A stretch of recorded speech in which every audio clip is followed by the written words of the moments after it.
being the eve of the pagan New Year. Those of you that are in tune with Yahweh's calendar probably like me and getting ready to sit down and study some Torah. And we have a pretty interesting study for you tonight. Genesis 17 looks at Abraham receiving the seal of circumcision. So if you want to turn to your scriptures to Genesis 17 verse 1, we will begin straight away. 17:1, Genesis 17. Sefer Bereshit, verse 17, chapter 17, verse 1. When Abraham was 99 years old, Yahweh appeared to Avram and said to him, I am El Shaddai. El Shaddai, I am the master of the spirits. Walk in my presence and be pure-hearted. I will make my covenant between me and you, and I will increase your numbers greatly. Verse 3, Abraham fell on his face, and Elohim continued speaking with him. As for me, this is my covenant with you. You will be the father of many nations. Your name will no longer be Avram, which means exalted father, but your name will be Avraham, which means father of many. Because I have made you the father of many nations, I will cause you to be very fruitful. I will make nations of you. Kings will descend from you. I am establishing my covenant between me and you, along with your descendants after you, generation after generation, as an everlasting covenant, to be Elohim for you and for your descendants after you. I will give you and your descendants after you the land in which you are now foreigners, all the land of Canaan, as a permanent possession. And I will be their Elohim. I will be their mighty one of renown, or mighty one of oaths. Elohim said to Abraham, as for you, you are to keep my covenant, and you and your descendants after you, generation after generation. Here is my covenant which you are to keep between me and you, along with your descendants after you. Every male among you is to be circumcised. You are to be circumcised in the flesh of your foreskin. This will be a sign of the covenant between me and you, generation after generation. That's constant repetition here in this text tonight. Every male among you who is 8 years of old is to be circumcised, including slaves born within your household and those bought from a foreigner not descended from you. Very significant. The slave born in your house and the person bought with your money must be circumcised. Thus my covenant will be in your flesh as an everlasting covenant. Any uncircumcised male who will not let himself be circumcised in the flesh of his foreskin, that person will be cut off from his people, because he has broken my covenant. Elohim said to Abraham, and so for Sarai, your wife, you are not to call her Sarai, which means mockery. Her name is to be Sarah, which means princess. It means princess of Yah. Sarayahu is also a way that her name can be pronounced. I will bless her. Moreover, I will give you a son by her. Truly I will bless her. She will be a mother of nations. Kings of peoples will come from her. At this Abraham fell on his face and laughed, and he thought to himself, will a child be born to a man 100 years old? Will Sarah give birth at 90? Abraham said to Elohim, if only Ishmael could live in your presence. Elohim answered, no, but Sarah your wife will bear you a son, and you will call him Yitzhak, which means laughter. I will establish my covenant with you as an everlasting covenant for your descendants after him. And that's to verse 19 there. Yes, my boy, we've got my little boy Joshua here tonight with us. Do you want to say hello to everybody out there, Joshua? No. No, you're a bit grumpy, are you? What's wrong, sweetheart? Alright, well you'll have to ask Auntie, okay, if you want some juice, alright, darling? Daddy's busy at the moment.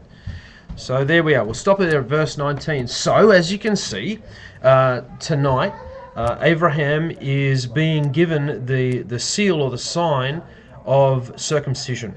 Now, this is the third covenant that's been given unto mankind.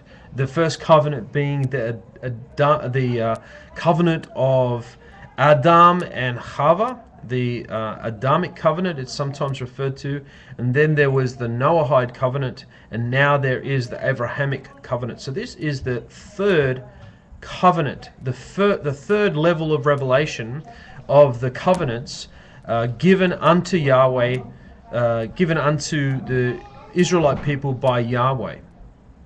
And we will see as we go through the rest of the Torah in the coming months and years that more covenants get revealed until there is a total of 7 covenants ending in the renewed covenant, or the new covenant as commonly known. So, what does Brit Milah mean? Brit Milah is the Hebrew word for circumcision of the flesh, but what does it actually mean? It means covenant of circumcision. The Brit Milah is one of the most misunderstood concepts within the entirety of Scripture. It's up there with misunderstandings about the Ruach HaKodesh, misunderstandings about the Trinity, the triune Godhead as the Christians follow after, and a great many other things. It's up there with dispensationalism, and it's all part of getting one thing wrong and then leading to getting another interpretation wrong. So this is why it's very important that when we study Scripture, that we make sure we have the right interpretations before we proceed to the next thing that we're to try and grasp and try and understand. Because if we get one thing wrong, it's very likely that you're going to keep compounding falsehood upon falsehood. So we really have to make sure that our foundations from the very beginning when we're studying Torah, concepts within Torah, tonight's being the Brit Milah, we have to make sure we get it right. Now, you can search the internet from one side of the web to the other, and you can find all types of things about Brit Milah, about flesh circumcision, things ranging from it being a blessing, all the way to things ranging from it being a curse. Early church father Justin Martyr, who lived in the 1st century, he wrote this. Now, this is from Justin Martyr. He was one of the early church fathers, and he writes this: "We too would observe your circumcision of the flesh, your Sabbath days, and in a word, all your festivals, if we were not aware of the reason why they were imposed upon you, namely because of your sins and the hardness of your heart. The custom of circumcision of the flesh," writes Justin Martyr, "handed down by Abraham, was given to you as a distinguishing mark to set you off from other nations and from us Christians.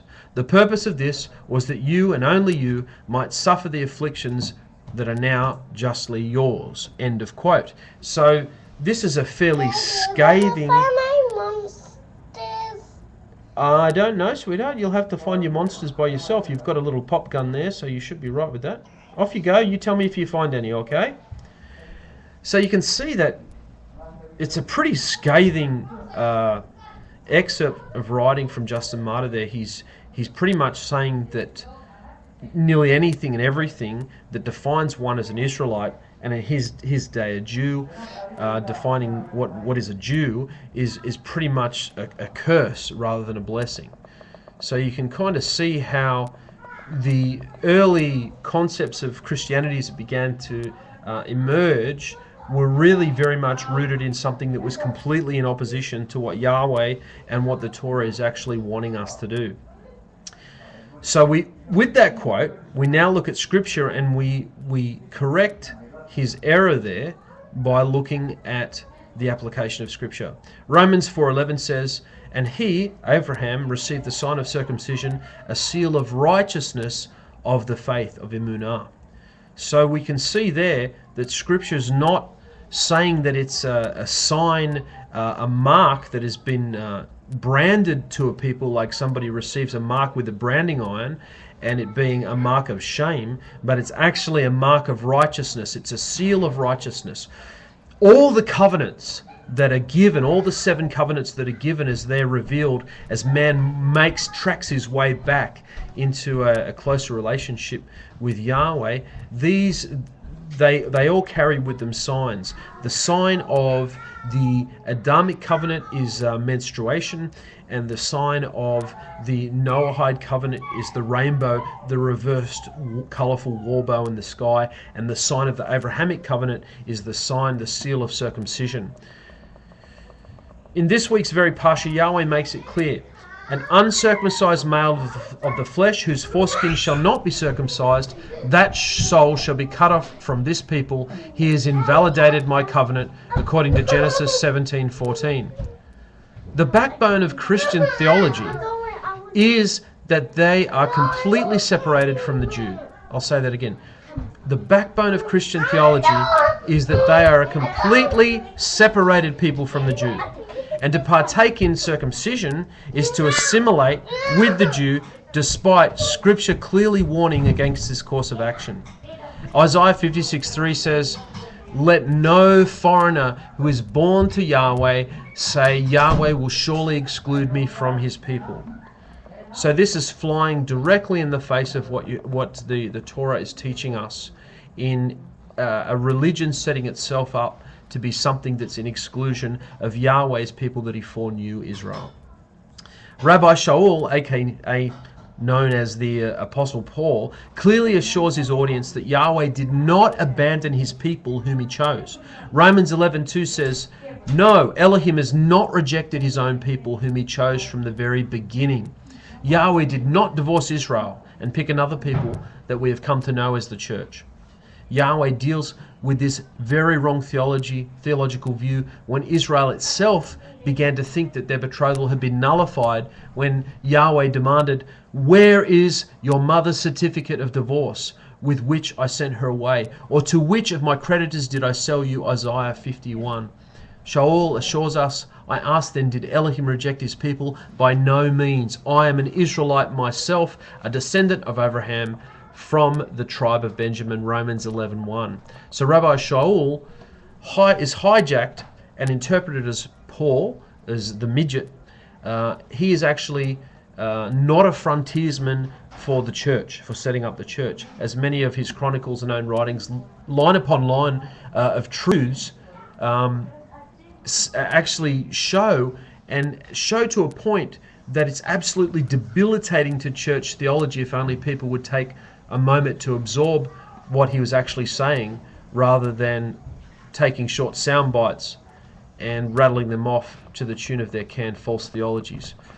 I mean, what in the world is a man who's supposedly against circumcision doing circumcising one of his companions in Acts 16:3 and then testifying that circumcision has much advantage? In Romans 3:1 and 2 it says, "What advantage then has the Jew, or what value is there in circumcision? Much in every way. First of all, the Jews were entrusted with the very oracles of the very words of Elohim." Romans 3:1 and 2. The Christian has a very unique disadvantage, more so than any other individual on the entire earth in grasping Torah, because they have been brought so near yet so far from the truth. The magnitude of this mass deception is astounding when one considers that this religion departs with absolute assuredness from the three core principles of observance of the faith, which are loving the name, keeping the Sabbath, and holding fast to the covenants, according to Isaiah 56:6. There is no other religion in the world that comes anywhere near as having such a contradictory paradigm shift as Christianity's supposed attachment to Scripture. It is like trying to push a square peg through a round hole that the majority of the Western world believes is a perfect fit. It's no wonder that they stumble in the very elementary things of the faith, the circumcision being one of them. In this week's Parsha, Yahweh clearly, and I can't make the term clearly any more stressed when he states that circumcision is a covenantal sign. It says in Genesis 17:11, "You shall circumcise the flesh of your foreskins, and that shall be the sign of the covenant between me and you." It's no coincidence that the banning of circumcision throughout the centuries by those opposed to Israel is always, and I mean always, a feature of the decrees that are ordered against Israel. The pagan nations that oppressed Israel realized that if a decree to ban circumcision would be successfully enforced, this would destroy the Jewish people and greater Israel as a nation and assure assimilation into the pagan nations. The common argument against circumcision by the Christian is that it's an exclusively Jewish thing. Yet here in this week's Parsha, Abraham, who is not yet brought forth his seed and descendants from that seed that would progenate the tribe of Judah, is getting circumcised.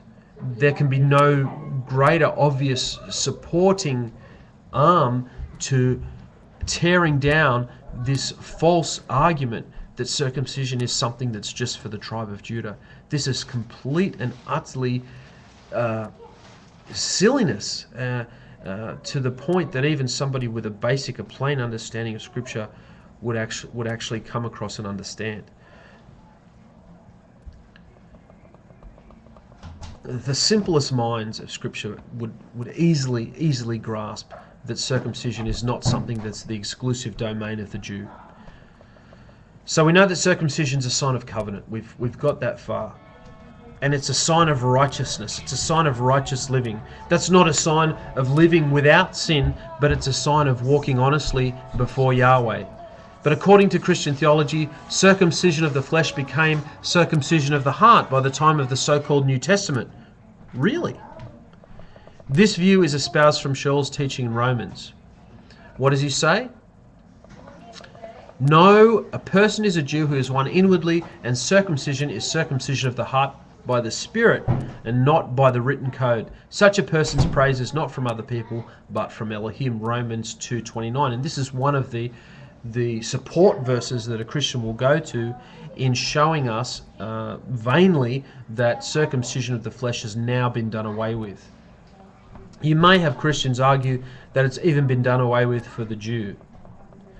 Yet Rabbi Shaul is merely giving us a Torah concept here when he's actually quoting from Deuteronomy 36, where it says, Yahweh your Elohim will circumcise your hearts and the hearts of your descendants, so that you may love him with all your heart, with all your soul, and live. Deuteronomy 36. So what is the Torah talking about circumcision of the heart for if it's supposedly a New Testament teaching? This is something that is first found in the book of Deuteronomy, the last book of the Torah. Have you ever heard of the Christian slogan, what would Jesus do? Now this is a good slogan, apart from getting the basic name of our Messiah horrifically wrong. If only the Christian would follow the philosophy of what would Yeshua do. But on a deeper level, it should go well beyond this premise by stating, what would Yeshua's parents do? They would circumcise their male child on the 8th day for a start. It's a Torah teaching to have a male child on the 8th day circumcised. This is something that is given in the Torah, given in this week's Parsha that we're looking at. Genesis 17, the triennial Torah portion that we're looking at tonight. And it's never negated or amended when you go through the books all the way to the Nazarene writings. So what does that mean?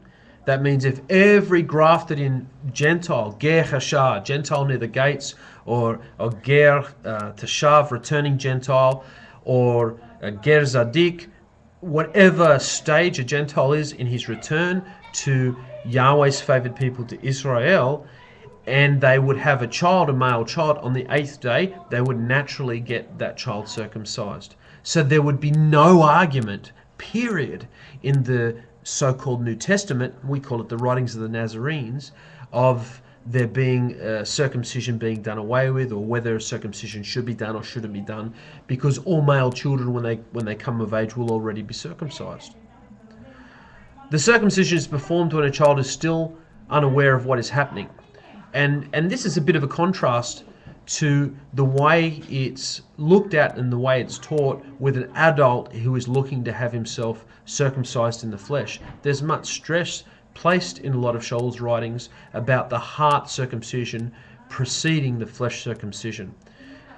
This is Israel's connection to Yahweh, the sign of the covenant, certainly the male person's attachment to Yahweh. And it's intrinsic. Whether our minds believe in Yahweh or not, whether our hearts love him or not, our souls know Yahweh. So from birth, our souls have a deep connection with Yahweh. And in fact, you could argue that a baby who is born has the deepest connection with Yahweh, and as it grows up and it is distracted by all the elements that come to play in a fallen world, it then becomes distanced from Yahweh. A child, when a child is born, when a baby is born, it grows up into adolescence, it begins to realize that it hasn't been born in Gan Eden. It's born and brought up in a fallen world. So when a baby is circumcised, it is indeed meant to be done in accordance with the parent's will, and of course not with the baby's will at all. We can join the covenant with Yahweh even without being consciously aware of him, because subconsciously we already know him. All right, now let's look at the circumcision in the so-called New Testament. It's a hot topic of debate that's always comes up. The covenant of circumcision was aggressively addressed by Rabbi Shaul in reaction to unofficial teachings by rogue Nazarene Pharisees from James the Just, Yaakov HaZadik's congregation in Jerusalem, who had come to Antioch. Are we clear on this? So this is a reaction to what was being taught by people who were a part of Yaakov's congregation, but they were not given the specific task to go into Antioch and to be teaching, let alone be teaching what that flesh circumcision was a part of salvation, as well as belief in King Messiah Yeshua, because this is what they were doing. So what were they doing? They taught that salvation was dependent on two things: belief in Messiah and flesh circumcision. Nowhere in the Torah does it say that circumcision is dependent upon salvation. So strong was the aura that they projected that Kepha, otherwise known as Peter, even momentarily succumbed to their views. But he then saw the error of his ways. So that led Shaul to write a series of head-on addresses as to the covenant of circumcision and flesh circumcision. Circumcision is a mitzvah, it's a love deed, otherwise known as a commandment, that actually permeates the physical body. More specifically, the very organ most associated with physical pleasure and selfish pursuit, if we use it wrongly, gentlemen.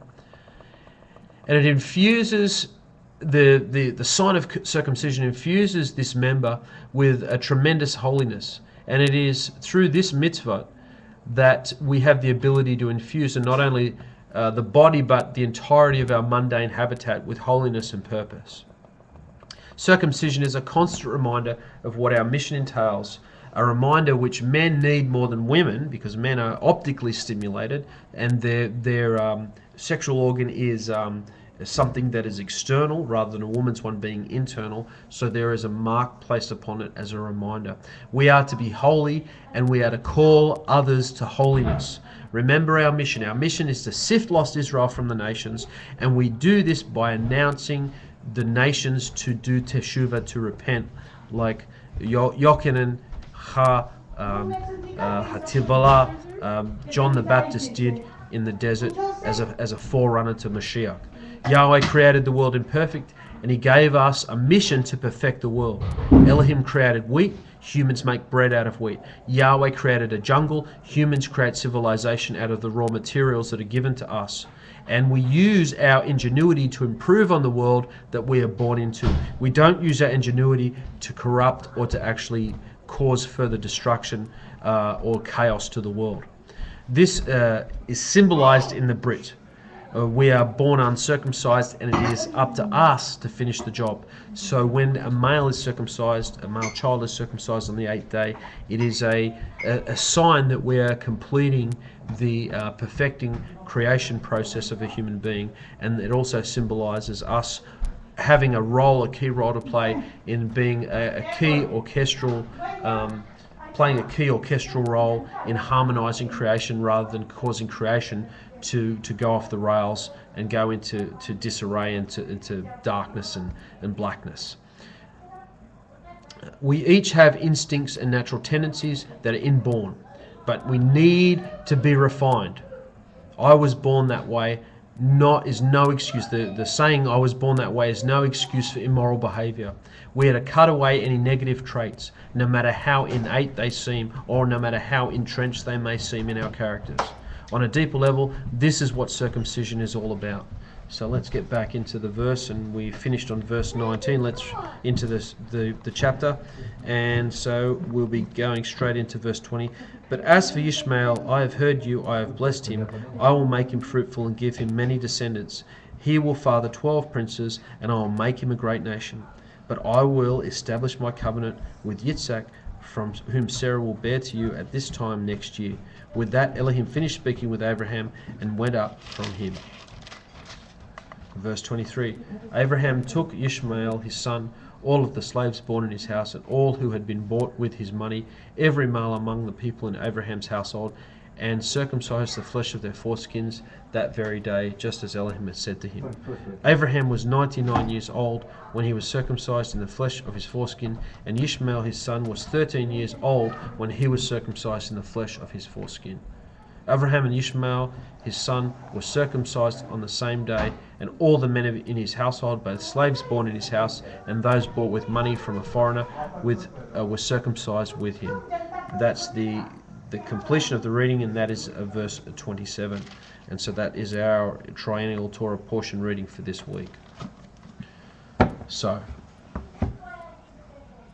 is flesh circumcision that's something that should be considered? Absolutely. If a child is born and is a male child on the 8th day, it is the father's responsibility to go about to plan that son, to have that son circumcised on that day.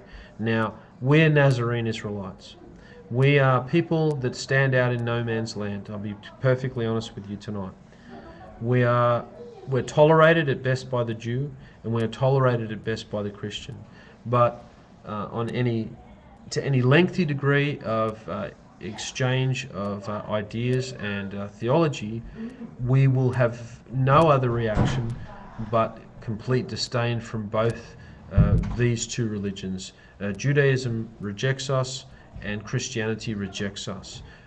Judaism rejects us because we hold faith in King Messiah Yeshua as being Mashiach, and Christianity rejects us because we observe Torah, and they believe that the Torah has been done away with. They believe that there is no law that one has to adhere to, just a liberty, which is pretty much translated as flying by the seat of your pants. So there is only law or there's lawlessness. You can't have anything in between. And the Jews' rejection of us is quite extensive. It is fairly deep-rooted. There are a lot of misconceptions that the Jews have of who Nazarenes are. Only this week I was listening to a discussion between two gentlemen from Jews for Judaism, and it's just astounds me that their arguments are flawed in that their views are not correct. They believe that the Nazarene writings were all originally written in Greek. They believe that a Nazarene worships Yeshua. They believe that a Nazarene is somebody who is compelled by the Torah because of a kind of being astounded, as one is astounded at a magician or somebody who performs parlor tricks, getting them in and then giving them the motivation to study Torah. They really attack Christianity. They really attack the church, which they should, absolutely. I completely and utterly agree that the mission for Jews for Judaism is to inoculate Jews against missionaries recruiting them into the Christian church. And to that degree, we can 100% stand behind and support Jews for Judaism. But we can absolutely not stand with them when they reject King Messiah Yeshua as Moshiach, as the living Torah, as the testimony. Remember what Isaiah says. It says, if they do not have the Torah and the testimony, there is no light in them. So there's two witnesses. There's two witnesses that are needed. There was a lady on Facebook who was looking to desire to find a good Nazarene congregation, and she wanted to know what are the things that I should look for. And the three things that we should look for: that they adhere to the three pillars of the faith in Isaiah 56:6, which we've already briefly looked at, which are loving the name, holding fast to the Sabbaths, and keeping the covenants. These are the three core principles of looking to see if there's a community that you can attach yourself to that is legitimately a part of the body of Mashiach. Another thing to look at, as I've just said, is do they have the Torah and do they have the testimony? These things are actually one thing, but the first thing is the yardstick that has been given by Moshe. And the second thing is the testimony that comes through King Messiah Yeshua, who does fulfill quite a large amount of the prophetic writings. It's another thing that Jews for Judaism believe. They believe that King Messiah Yeshua doesn't actually fulfill any of the messianic prophecies whatsoever. And when you discuss this with a member from Jews for Judaism, or for any Jew for that matter, they tend to they will dismiss anything that you bring as source material from the writings of the Nazarenes. I am in a Torah cult, says David. My old SDA pastor says, in a Torah cult. Laugh out loud. Yes, well, Hamish Manzi, this is one of my old school friends, wishing me a happy New Year. If you want to, if you listen to this broadcast and you're listening to it live, feel free to post me a comment. You can post it via the Ustream chat if you wish, or you can post it straight to Facebook. My phone will have a beep and I'll have a little bit of a look and read what the comment is. So if there are any questions of what we looked at tonight in regards to circumcision, by all means, please fire them off and I'll get back to you, and I'll do my best to give you the most scripturally based answer that I possibly can. And if I can't answer your question, I'll go to my rabbi and we'll see what he can do to enlighten you in whatever area it is to do with circumcision, which is what we've looked at tonight.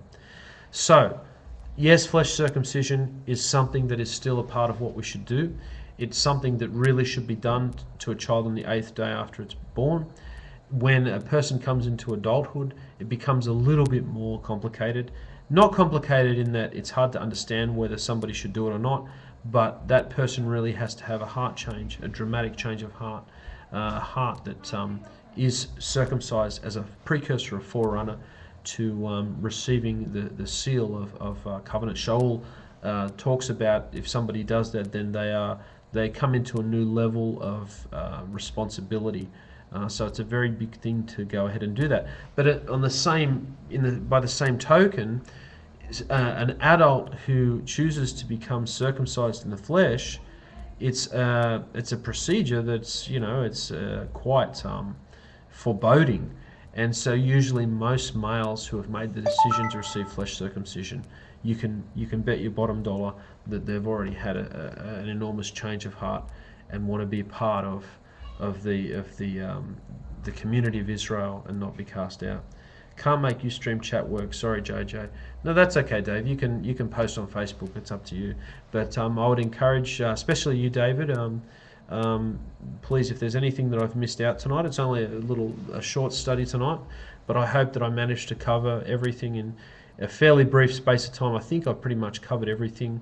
Don't be distracted by these people that take sound bites of Scripture and pull them out of canned theological cans.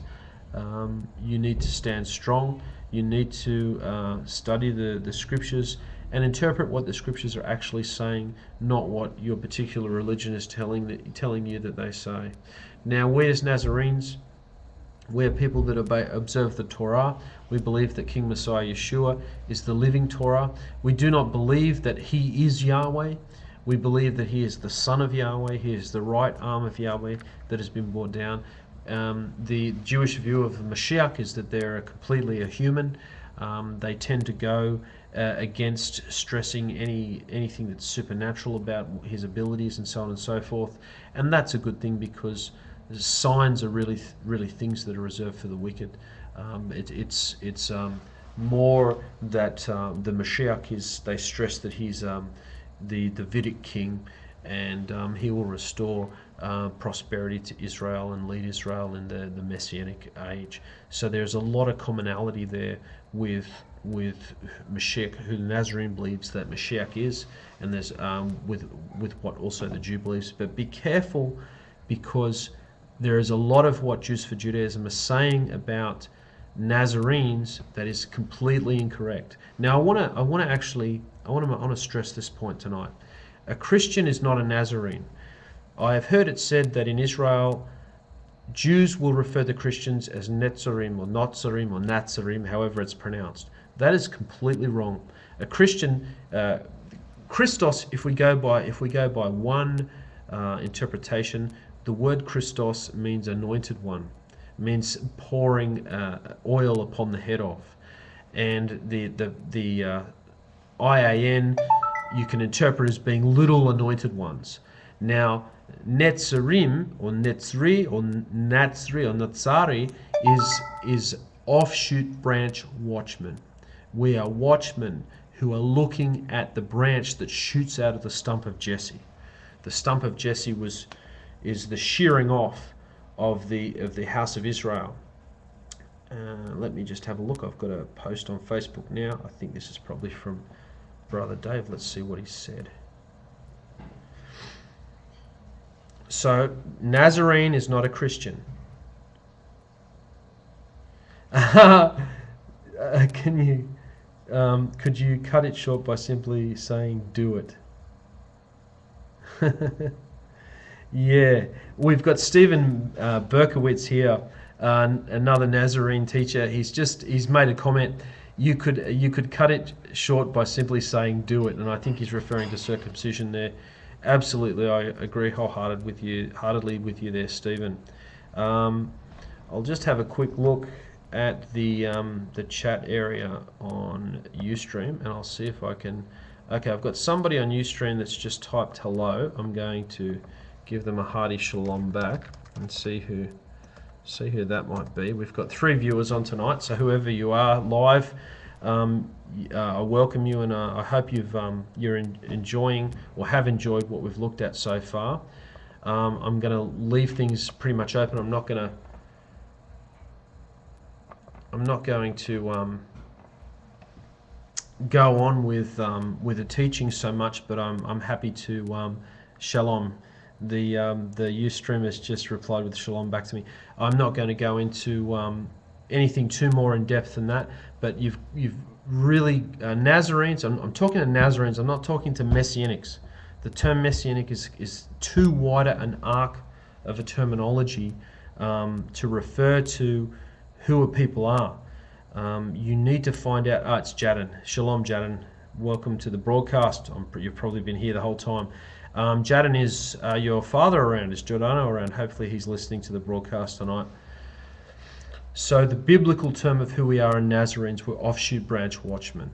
And we are what you could say is Judaism realized, in that eventually, and I don't know how it will happen, I don't know what are going to be the circumstances, that a good, faithful, Torah-abiding Jew will eventually come over to what we're doing. Now, I'm not being arrogant in saying that, because a lot of what we're doing is not correct. We're really trying to do the best we can with being scattered across the face of the earth in small communities as we are today. We have quite a few strong congregations that are coming to the forum, being very much empowered. Every day the movement is growing. There are ebbs and flows in the Nazarene movement, like there are in many other religious groups, but we are growing. And as we grow, the enemy will grow also. Shalom, Giordano. Jadon has just said you're here too. That's terrific. And with that said, we are very few in number, and so we have very few people. The timing is off. Oh, okay. Sorry about that, guys. Let me see if I can rectify that. I've always thought about doing just an audio. I wonder how important it is to actually have a video doing these teachings, but facial expressions and body language help, I guess. Sorry if the video is lagging a little bit, guys. So circumcision is certainly something that if somebody has the means to do it, should do. But as I said, our movement is so sparse that sometimes we may need to go outside of our movement, or sometimes all of the time. I understand that the Seventh-day Adventist Church have a Seventh-day Adventist hospitals, and they have surgeons and doctors there that do circumcision. There are also doctors scattered throughout New South Wales who also do circumcision. It's quite pricey. It costs me around $700 to have my son Joshua circumcised. It was a doctor who was not a Jew, but he'd done many circumcision of Jewish boys. He had his own kippah and his own bottle of kosher wine, and I had my rabbi over at the time, and we read all the blessings, and so that was a really glorious day for me. Testing, does this work? Yes. David Morris, DRMH69, your chat has just arrived at my doorstep, and I'm looking at it right now, so you can type in whatever comments you want to make, David, and we'll get into those if you like. So, circumcision is definitely something that is we still should do, and is not something that has been done away with. It is absolutely not something that has been done away with. I was a little bit hard on the church. I'm not usually provocative with the church, especially on Facebook, but there are times where we need to call a spade, and we need to really proclaim truth, even if it means at the expense of showing the darker side of various other religions that claim to be practicing the truth. We don't want to we want to get into a state where we don't want to have any reliance on Christianity, and we want to get to a point where we don't want to have any reliance on Judaism. And I'm not saying this out of arrogance, but I'm just saying in a sense of we need to be self-sufficient. We need to not rely on other religions. Now, there's a lot, I worked it out, very good, David. There's a lot we can certainly learn from the Jews. We can learn covenant from the Jew. We can learn love of the land from the Jew, and Torah from the Jew, and so on and so forth. Yeah, the timing is really off. I don't know why the timing's so off, guys. Maybe if you just want to close down the screen and listen to the audio, that might be better for you. Actually, I've got a midrash in regards to the circumcision that I might share with you. Shalom Aleichem, Jaden, says David. The midrash, and this is a story that shows how keen the Jew is on circumcision. Now, there was a Jewish community, and the Jewish community, they had a decree that was being leveled against them that circumcision was to be outlawed. Anybody found practicing circumcision was to be killed. And so what happened was the heads of the Jewish community wanted to seek an audience with the king. And on their way there, these two rabbis met with a demon. And the demon said to them, Ella's here. Shalom to you, Ella. Anyway, this demon said to these two rabbis on their way to seek an audience with this king that outlawed circumcision, he said, do you want me to help you? And so out of desperation, these rabbis said, yeah, sure. What can you do? And he said, well, I'll go ahead and I will cause the king's daughter to become ill. And so he did so, and upon their arrival, the king's daughter had taken very ill, and the demon had her screaming out the name of one of the prominent rabbis that had come along to see her, to heal her. And the rabbi arrived and went through some various psalms and so on and so forth, and the king's daughter was healed. The two rabbis spoke to the king about reversing the decree, and it was done. And so that little story shows you the extent to which the Jews will go in being able to maintain the covenant of circumcision. And this is really what sets the Jew apart from Christianity and any other religion that purports to follow the Bible.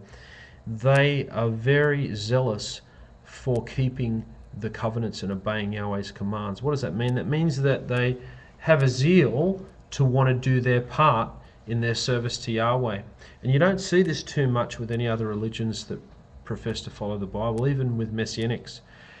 What we tend to find outside Judaism is religions who are made up of people who are really wanting to get something out of Yahweh, rather than a group of people who want to actually do things for Yahweh and make Yahweh happy. There's this old saying about asking for something and continually petitioning for something. yet we leave out what we want this thing for. If I was to give somebody a large sum of money, what are we going to use this large sum of money for? Are we going to use this to be spending on our pleasures, or are we going to use this large sum of money to spend on the kingdom, on bringing holiness down into this world? And this is one of the things that remains a constant throughout the horrific time of the Shoah, of the Holocaust. Jews that are found in concentration camps risking their lives to observe Sabbath in the concentration camps, risking their lives to observe Hanukkah, risking their lives to tie tefillin, risking their lives to pray. It was outlawed. The Jew in the concentration camps were not allowed to actually engage in communal prayer or visibly be found discussing or studying or exchanging ideas to do with Torah and so on and so forth. So this is really a hallmark of somebody who is entrenched with Yahweh's will and Yahweh's desire, and it's something that I wish would begin to permeate the Nazarene community. That is, that we become a people like the Jew, in that we become concerned and we become masters of what we can try and find to do things to enhance Yahweh's kingdom and to please Him, and be of service to people rather than people be of service to us. We hire a hall out every week, and so we pay a community to allow us to worship. So there's an exchange of money, and they provide us with something.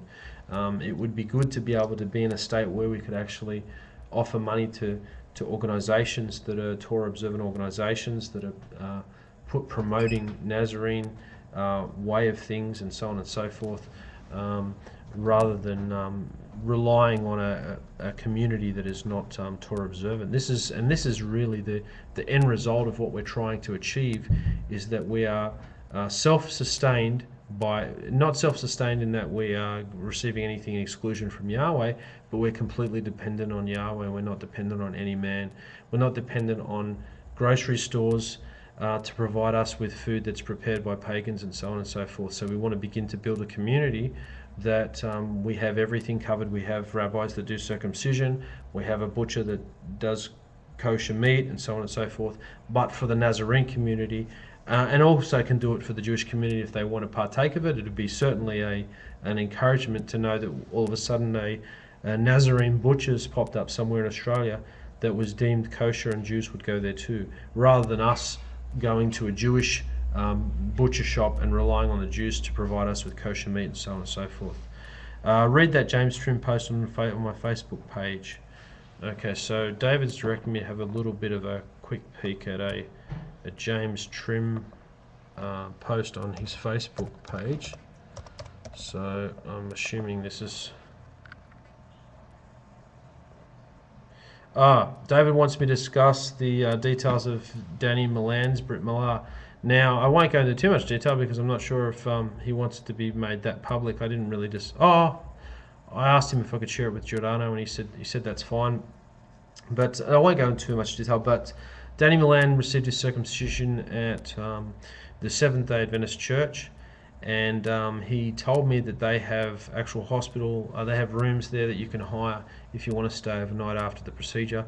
But one of the prevailing things that Danny Milan, our brother, shared with us is that the procedure was painless. And so this is really good news for any adults that are seriously thinking about getting circumcised. So really that's about all he was sharing with me. I was just praising Yahweh, and very grateful that this man has decided to take the step and to do this thing. It sounds to me, from what he was saying, that he'd done his research, he'd been looking into it for a long time, and so we rejoice with him and we give all our praise to Yahweh. Okay, so David's thinking of his son. Well, I would probably contact Anthony Dilly, who is the surgeon that did my boy Joshua, and tell him that you have a son who's 9 or 10. I don't know how old Liam is now, but he's somebody that's kind of knows what's going on, And I would think that there may be a possibility that he could give your boy a general anaesthetic and do the procedure, and the blessings can still be done while the procedure's been going on, while the boy's under general anaesthetic. Local anaesthetic, maybe. It's going to be something that's going to be a pretty awesome thing. You can imagine a young child sort of going, oh, hang on, what's going on here, and things ended up turning into a big screaming match, and that would be a terrible thing to see your boy scared with tears in his eyes and the absolute fear of Yahweh in his eyes, thinking that they're going to do something to his penis.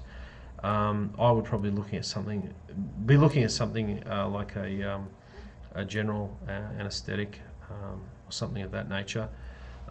But I can imagine these procedures would also be done for children, young boys of that age that it may have a disorder or some type of anomaly, and their foreskin may needs to come off anyway at that age. Whatever the procedure that they have in place to do it, and it works, I would say do it. So yeah, I hope that's helpful.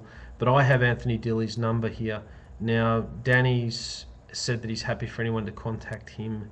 I will message David, you and Giordano, Danny's new phone number when the study finishes tonight. Okay, so we've got another comment here. Let's have a look.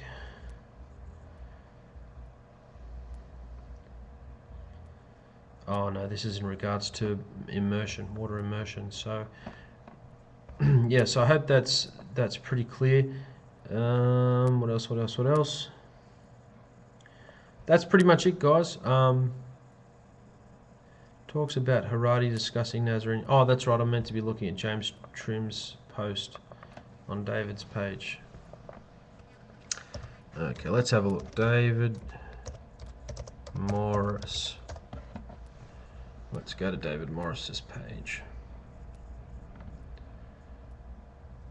Scrolling down. How far down is it, David? Can't see anything. Can see my posts there, Giordano's posts. If you can get an Orthodox Jew to circumcise your son, great. I wasn't able to do it. I was ringing around various Mahols to circumcise my boy and was hitting brick wall after brick wall. The constant that the Jewish rabbis will try to bring to the surface out of the situation is that, are you going to bring the boy up to be Jewish? And the answer is no, we're not going to be bringing the boy up to be Jewish. We're going to be bringing the boy up to be an Israelite observant male.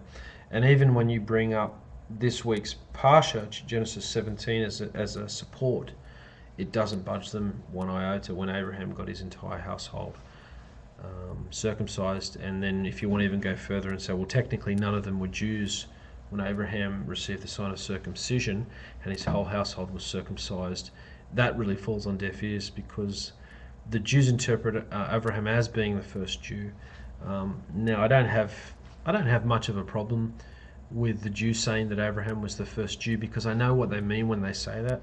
A lot of Nazarenes don't, and you'll get a lot of Nazarenes who are a little bit jealous of Brother Judah, will quickly jump on that and reject that. But I'm just letting everybody here know in the broadcast tonight that I don't have a problem with Jews referring to Abraham as the first Jew, but technically, for the purposes of argument's sake, he was certainly not a Jew. He was a Torah observant man that was honest with the amount of revelation that he was given with Yahweh, which is pretty much where most people find themselves in now, in the situation they're in now, if they weren't brought up in Orthodox Jewish families. So we can only go by, be faithful to the amount of revelation that we're receiving. And we're receiving new revelation all the time, especially if you're a part of Agadat Bris Sydney. There's mountains of new revelation coming in all the time. Even people that have been Nazarenes for quite a few years and have been attending Agadat Bris for quite a few years, especially with going through the book of Acts, there's wave after wave of revelation. No pun intended with last week's study in Acts 28. But you can see, we learnt last week at Agadat Bris, Sydney, we learnt what being more than a conqueror is. And that is, being more than a conqueror is not only overcoming life's obstacles, but overcoming life's obstacles in a way that allows you to be more effective in spreading the full messianic message of the scriptures in these trying situations, using those situations in a way that you otherwise wouldn't have had the ability to share the truth of the scriptures on the level that you've been able to do because of whatever crisis that has erupted in your life. And that's what qualifies you as becoming more than a conqueror. So that's a new revelation. I don't think anyone in the room last Sabbath understood the concept of what being more than a conqueror meant, and that was something that I believe the Heavenly Father imparted with me with what I'm going through with the loss of my blessed grandmother. And it's really challenging, and it's fun, it's exciting to delve into Acts and look at what's really going on in the book of Acts. Because for so many years there's been so many lies that have come out of that, and with this building of the church, it's just it should be a breath of fresh air to a lot of people, and I think it is. So it's a good thing. So well, guys, if there's no more questions, I just want to say thank you to Brother Giordano and his son Jadon for tuning in tonight. I want to say thank you to David Morris for tuning in and listening to the study tonight. I hope you guys enjoyed it.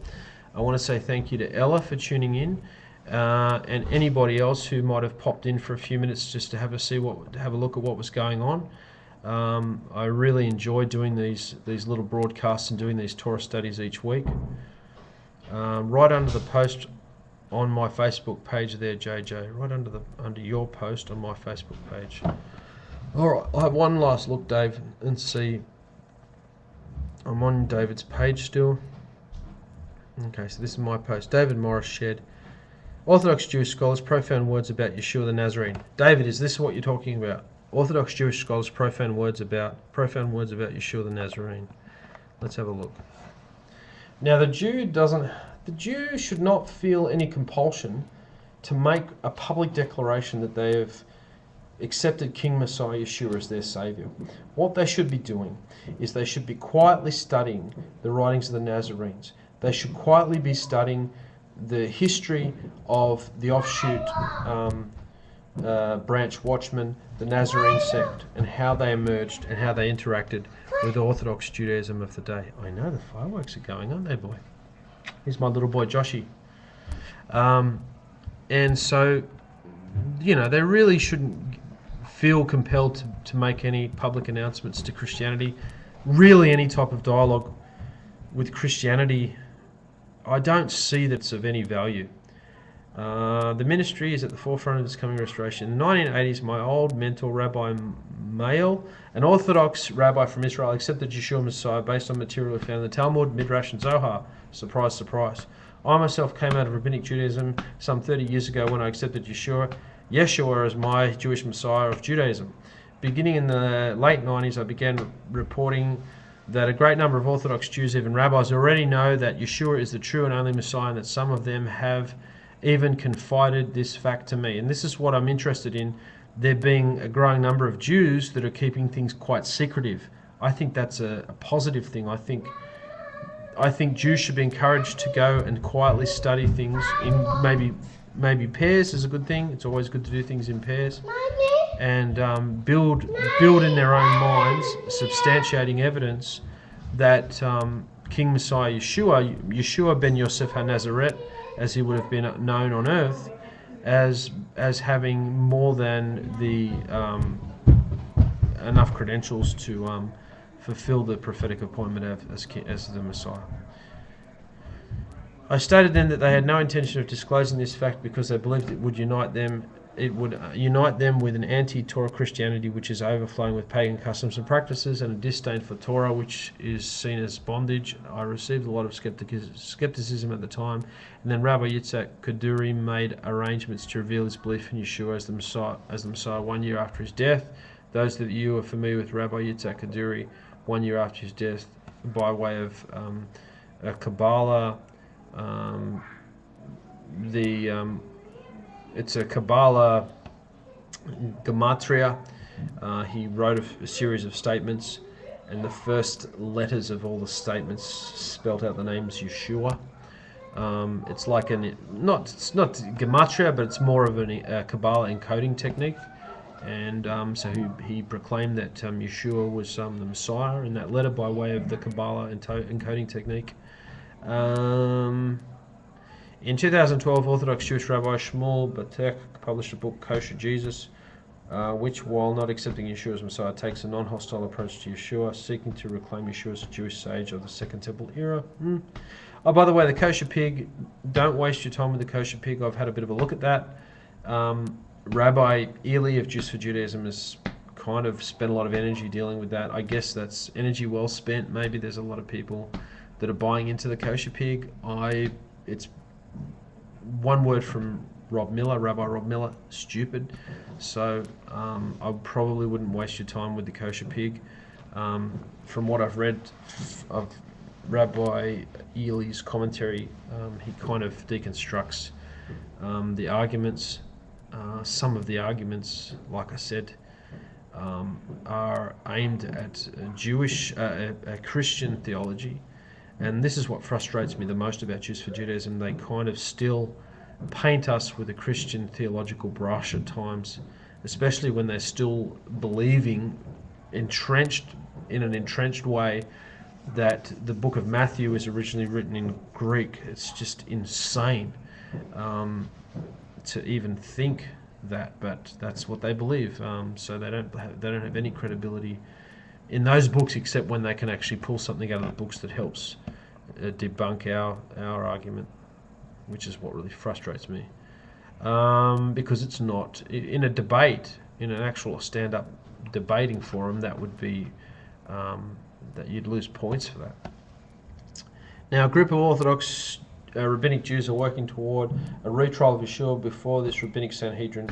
It's being called the Official Jesus Anathema Removal Project. Ariel Cohen Alaro, an Orthodox Jewish priest, is building a team to bring a formal petition to the rabbinic Sanhedrin in Jerusalem, Israel. This attempt of retrial of Yeshua is being undertaken by Orthodox rabbinic Jews who believe that Yeshua was falsely accused. Well, I was calling for that when Rabbi Emmanuel of blessed memory came with his What the World Doesn't Know About Messiah, talking to about 3-4 years ago now. So that's good. Looks like they're opening that up again. Just this last year, Orthodox Jewish scholar Daniel Boyarin wrote a book, The Jewish Gospels, The Story of the Jewish Christ. This book also takes a non-hostile approach to Yeshua and his original Jewish followers. And I think this is great, because I think books like that should certainly have a place in a Nazarene's library.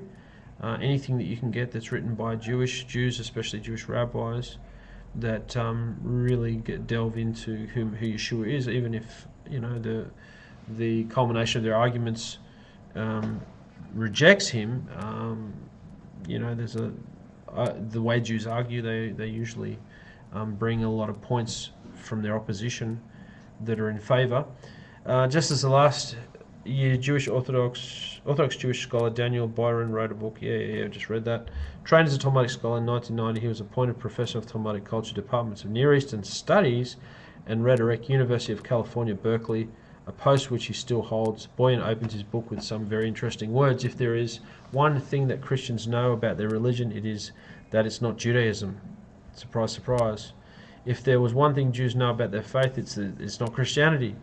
If there is one thing that both groups know about this double knot, it's that Christians believe in the Trinity and the incarnation of Christ, the Greek word for Messiah, and that Jews don't. That Jews keep kosher and Christians don't. Well, there's really nothing new there. If only things were that simple in this book, I'm going to tell a very different story. A story of a time when Jews and Christians were much more mixed up with each other than they are now. when they were many Jews and believed in something quite like the Father and the Son, and even something like the incarnation of the Son and Messiah. And when followers of Jesus kept kosher as Jews, and accordingly a time in which the difference between Judaism and Christianity just didn't exist as it does now. So the problem is, there was no such thing as Christianity in the time of Yeshua. It didn't exist. There was nothing. Nothing. It was not a religion. It was still very much implanted. Its theology was planted, scattered across the seeds of a multitude of pagan faiths, Mithraism, some of the different Persian religions, leading religious sects, and the Roman and the Greek religions. You know, a lot of their customs that became parts and features of Christianity was still inhabiting their pagan religion. Hadn't been brought across yet, because the idea is that this was a prostitute of religion. This was a religion that would borrow from anything to ferry it forward and bring it on top. And so it was almost like it was running a race. If you're running a race and you've got a runner in the race, he just cheats and he just cuts through a shortcut right to the finish line. And so anything, you know, when people start to mention Christianity, it's early Christianity.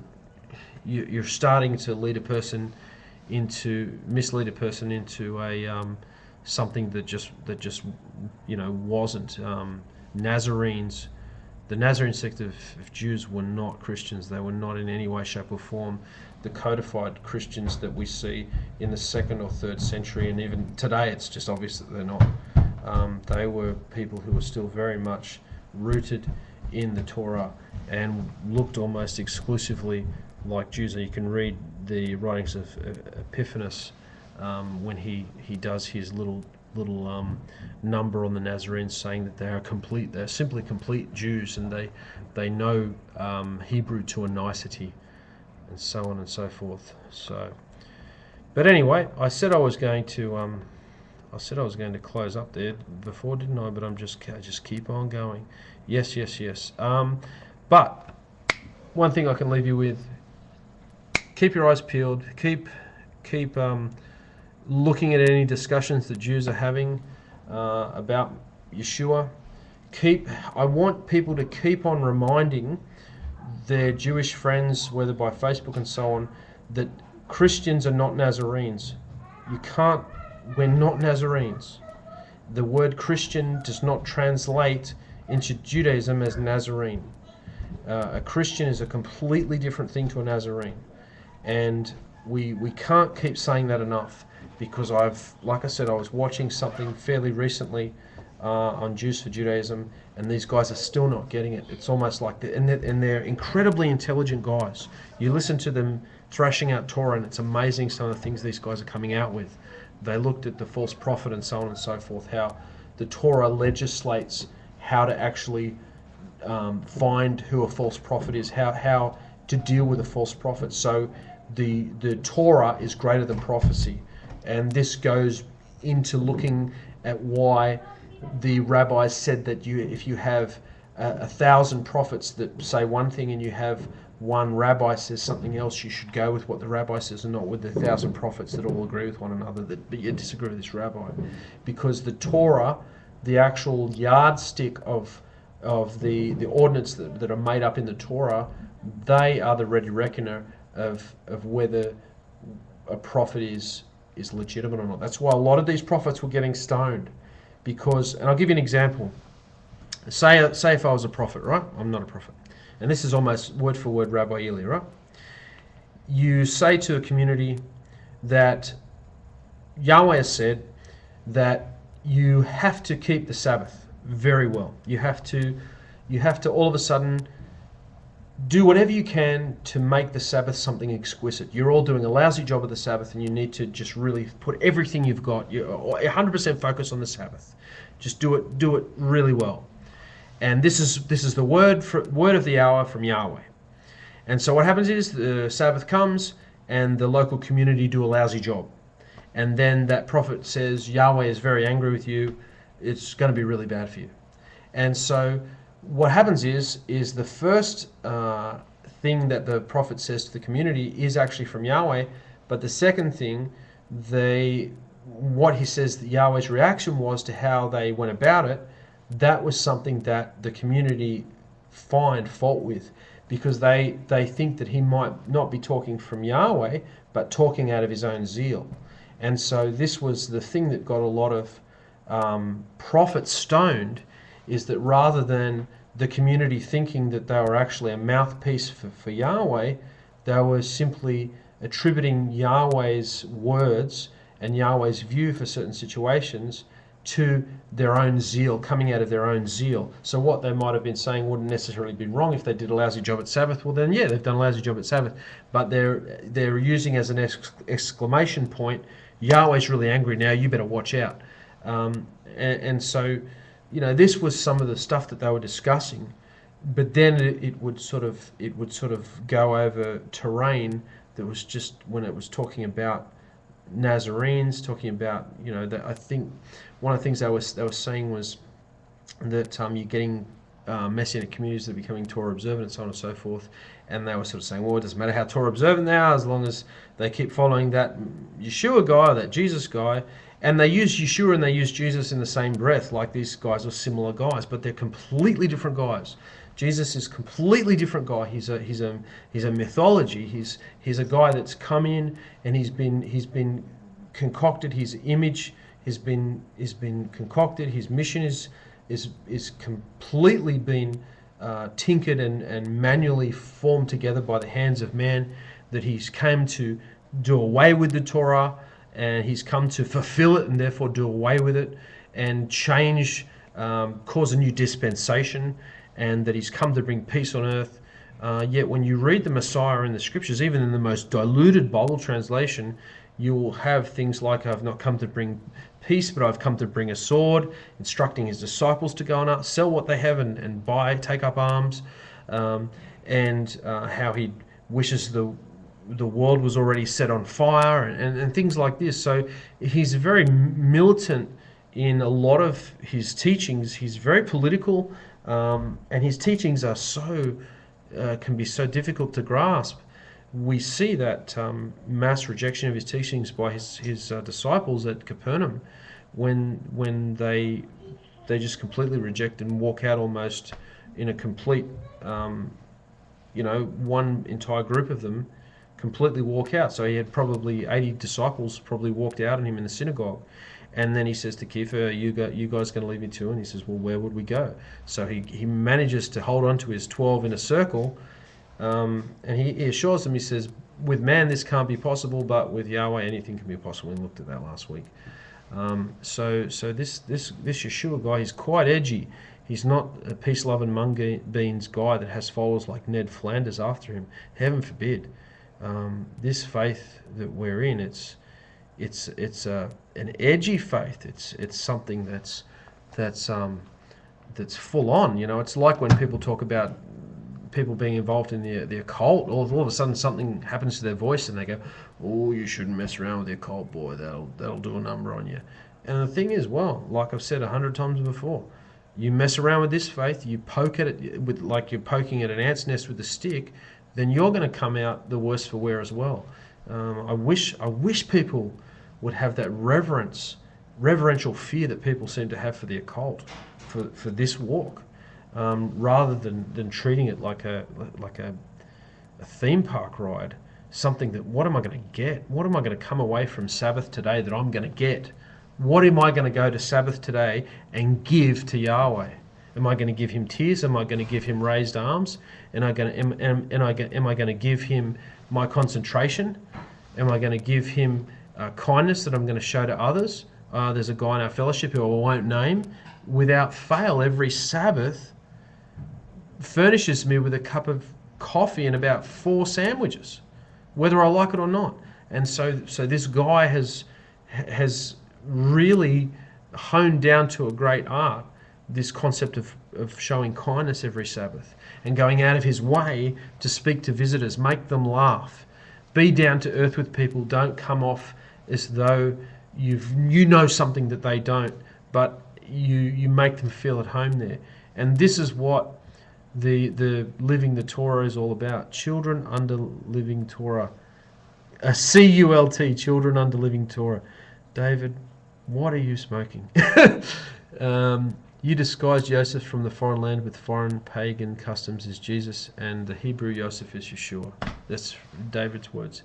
The disguised Joseph from a foreign land with a foreign pagan custom is Jesus, and the Hebrew Joseph is Yeshua. This is what David talks about quite a bit, and I like it. It's quite good.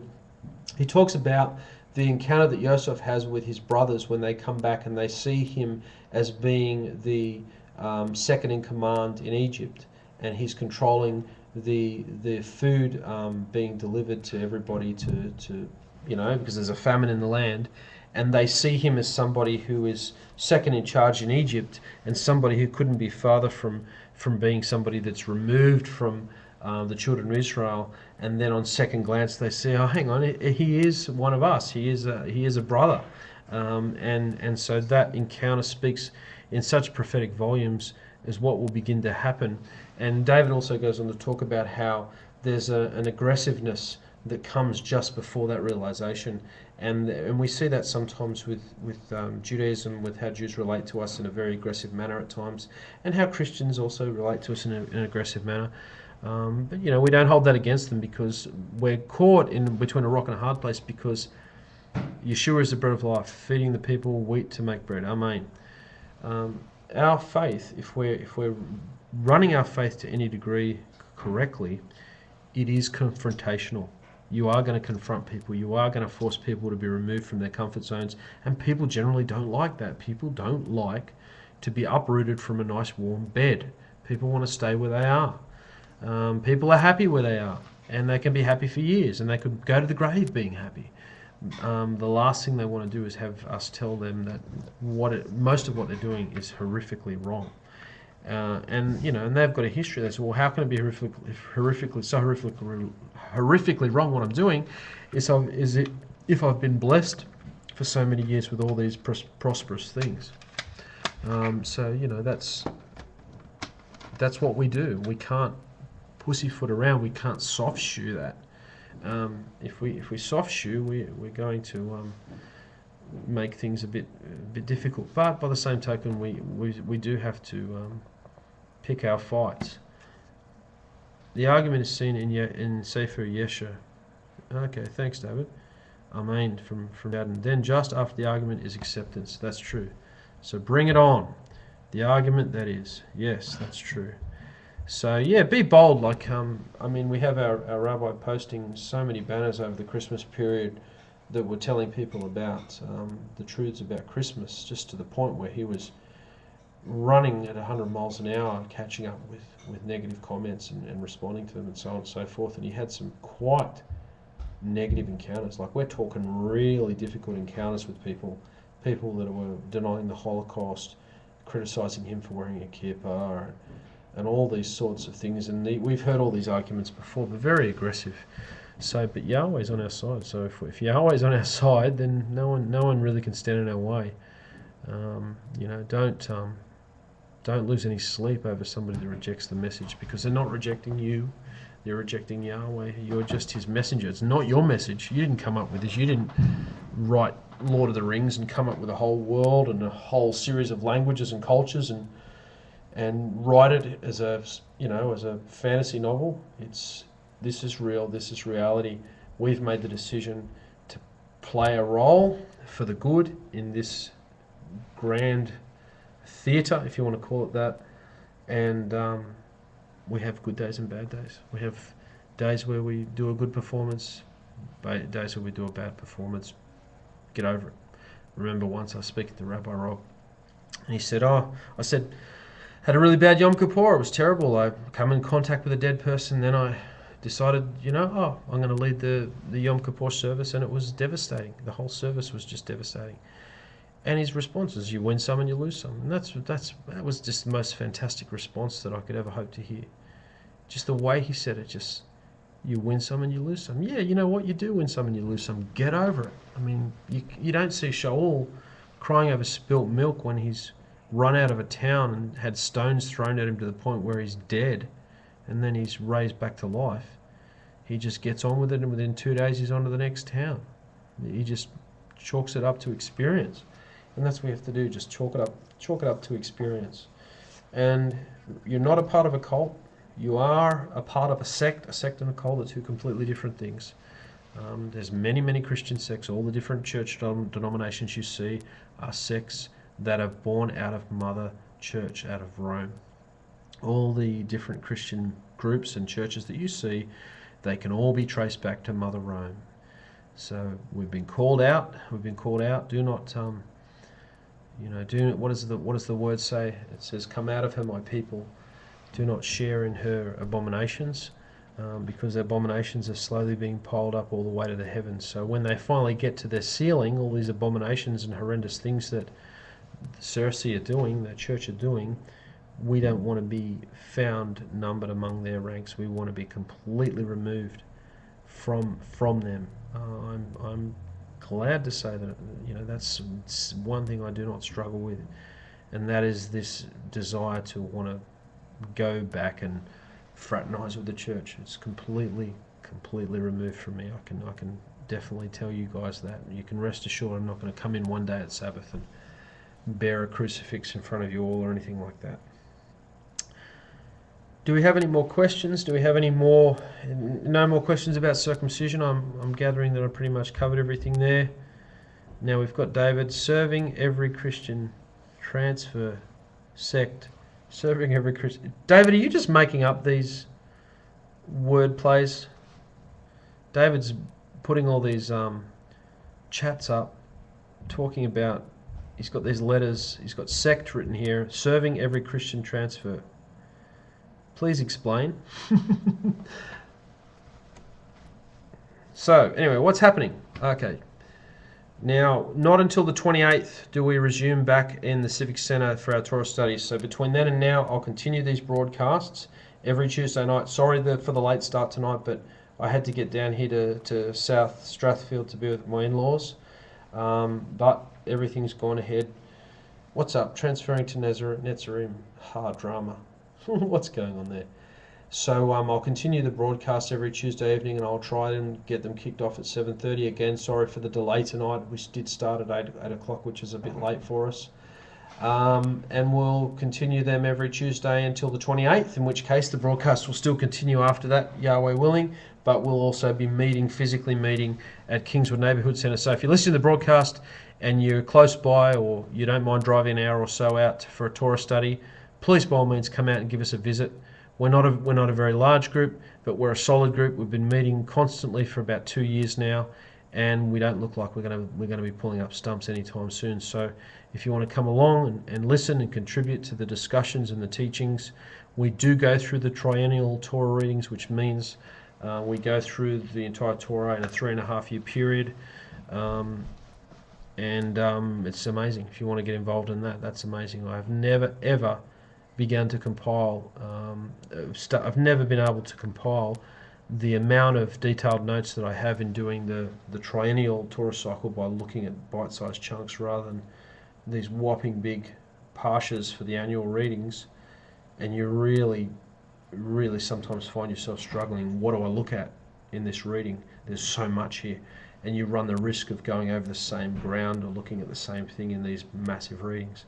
But with the triennial readings, you've just got such a smaller, more concentrated series of text to focus on, and it means I really feel that we're actually going through the Torah portion every week now, and it's being actually written on our hearts this time to quite a deep degree. So Baruch Hashem Yahweh, blessed be the name of Yahweh, that He's finally got us to get our act together to do what the early Nazarene and all the Torah-abiding communities originally did, and that was read through the Torah portions in a 3.5 year time frame. So no more comments on Facebook. Facebook is pretty quiet at the moment.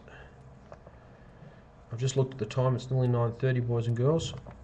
I'm going to go and have a bit of a drink and finish up right now. Thank you very much for listening to the broadcast. I hope you enjoyed the broadcast. After I complete the broadcast just in a few minutes, I'm going to save tonight's broadcast and I'm going to post it up on Facebook, so you can actually go back and listen to the broadcast tonight if you wish. I don't usually do that because I hate, after I've done the broadcast, I'm very strict on myself, and I'm always find I get buyer's remorse after I finish a broadcast or finish a Torah teaching and just find that, oh gee, I didn't do really well. So I never I never feel compelled to actually save the broadcasts and then post them up on Facebook. But I'll do it tonight. I think we covered a lot of ground tonight, and I got off my chest what I needed to fairly articulately, and I'll post it up so if people want to go back and have a look at what we discussed tonight, they can. Lila Tov, everybody. It's good night from me, and it's good night from him and her, and it's good night from my lovely wife Shabnam, and my two beautiful kids Hannah and Joshua. Liam and Brianna, you guys, Lila Tov, have a lovely evening if you're around your father tonight. David, have a lovely evening. Lila Tov, sleep well tonight.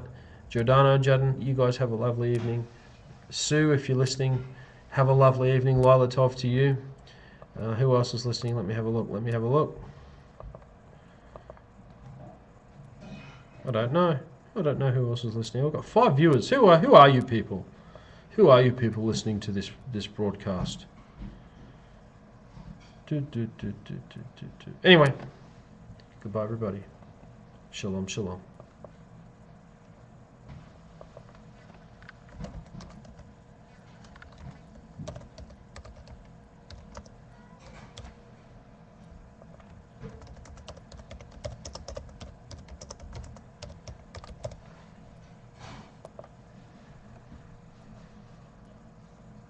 You two stay cool.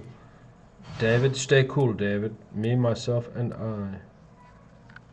Rather than a single aliyah, request we read entire Torah portion. I did read the entire Torah portion, David. I read the entire Torah portion. 17, 1 to 26, I think it was tonight. Read the entire lot. You must have come late, David. You'll have to listen to the broadcast at a later time tonight, perhaps.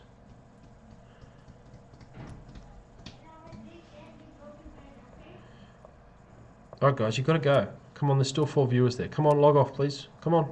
You hang up. No, you hang up. You hang up. No, you hang up. I'm hanging up right now. On Shabbat, JJ. What do you mean? Rather than a single LA request, we read the entire Torah portion. We do read, David, we do read the entire Torah portion. We read the entire triennial Torah portion on Sabbath. Yeah, we do. We read the entire Torah portion on Sabbath. I can tell you right now, we have, since we started doing the triennial Torah readings, we have read the entire Torah portions for the triennial readings at Shabbat every single Sabbath. And I'm proud to say it, that we've been doing the entire Torah readings every Shabbat. Now, we haven't been teaching them as in depth. I do a highlight. If you've noticed, I'll quickly get up there and do a quick highlight of what we looked at. But yeah, we don't do an in-depth teaching like we do on Torah night. Come on, fair's fair. Enough's enough. I can't do everything. So, or are you putting your hand up? Are you putting your hand up to teach? You can do a teaching next Sabbath, David. How about that? Get back to me if you want to do one. Yeah, no. You mustn't be paying attention if you haven't been aware that we've been doing the entire Torah reading every Sabbath. David? Alright, I'm definitely going now. Definitely going. I've had enough. I've had enough of you all.